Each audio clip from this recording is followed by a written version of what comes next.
avec le soutien de l'UNICEF.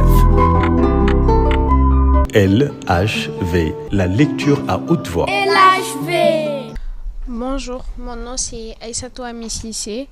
Je viens de l'école Ikra Bilingual Academy et je vais lire. Le teint noir. Mère Soukaina était une femme de stature moyenne.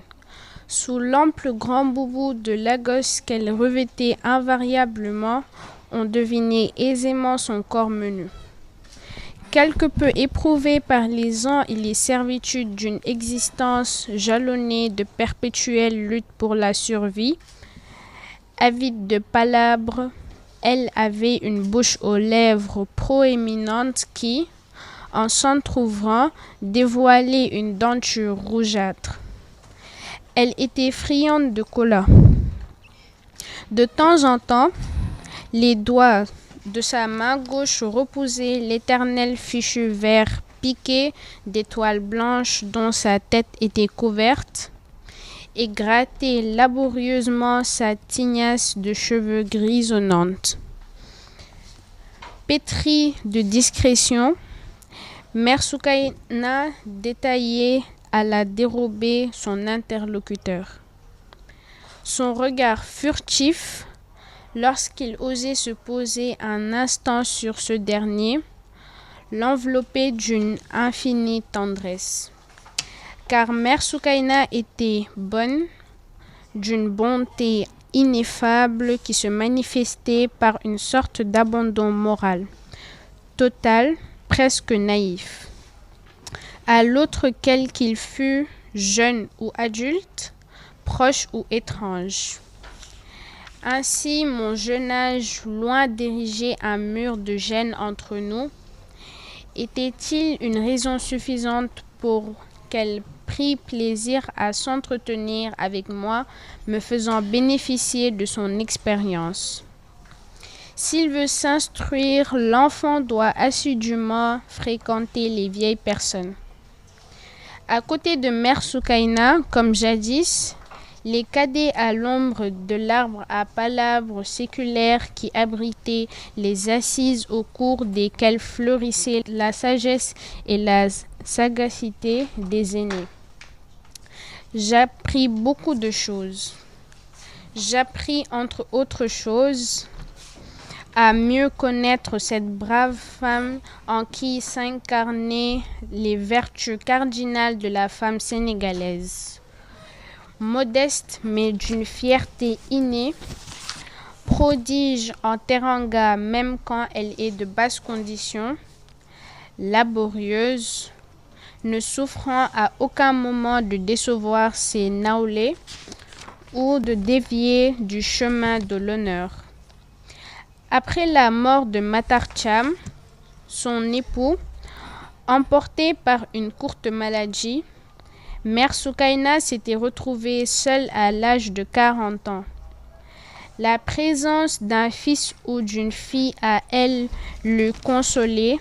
Hélas, de sa vie, elle n'a jamais goûté la joie incomparable d'enfanter. Au fil des saisons, de voir croître et forcir le fruit de son ventre.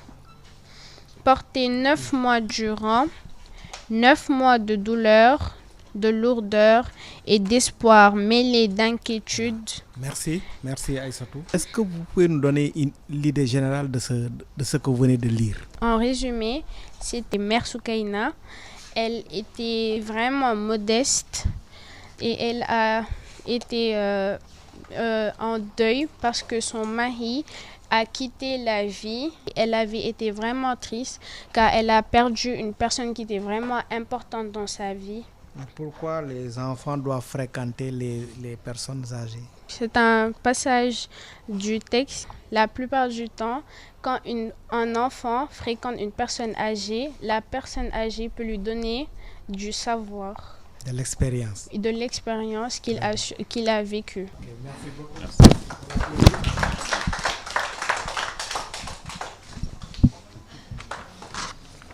LHV.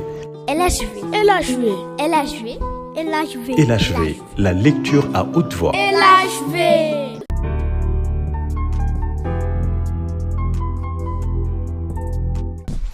Bonjour, mon nom est Marignan, je suis élève à Ikra Bilingual Academy. Aujourd'hui, je vais lire La rivière à l'envers intégrale. Chapitre 9. Le port. La charrette menée par Ilgom, un petit parfumeur, allait Kainka sur le chemin côtier. Assise à l'arrière, je me rappelais les mots qu'avait utilisés le conteur à propos de la rivière Gjar. Elle se trouvait, selon lui, au-delà du sable et de l'eau. Le sable, je l'avais franchi. L'eau, je la voyais scintiller à perte de vue sous le soleil d'automne.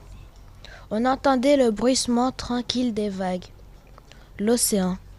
Il m'avait fallu tout ce temps pour l'atteindre. Comment ferais-je maintenant pour le traverser, me demandai-je.